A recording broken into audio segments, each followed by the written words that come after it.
নমস্কার।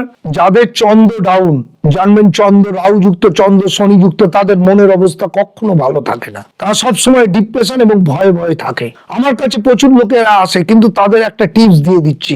চন্দ্র ডাউন থাকার জন্য তারা কিন্তু মানসিক যন্ত্রণায় অনেক সময় নেগেটিভ কাজও করে দেয়, অনেক সময় তারা মৃত্যুকে কাছে টেনে নেয়। তাই তাদের মায়ের জায়গাটা বলবান করতে হবে, মাকে সেবা করতে হবে, বুড়ো বয়সে মাকে দেখতে হবে, মাকে প্রণাম করতে হবে, তবে চন্দ্রটা আপ হবে। এবং প্রত্যেক দিন ও মা কমলা দেবীর পুজো করতে হবে এবং মন্ত্র জপ করতে হবে 108 বার। এবং পারলে বাড়িতে একটা দুধের পাত্র নেবেন, সেই দুধের পাত্রটাকে প্রত্যেক দিন দেখবেন এবং সেই জায়গাটা দেখবেন, মুখ দেখবেন, দুধের পাত্রে মুখ দেখবেন নিজের, দেখবেন চন্দ্র আস্তে আস্তে আপ হবে।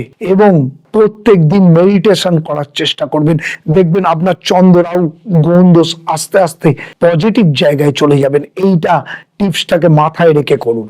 নমস্কার।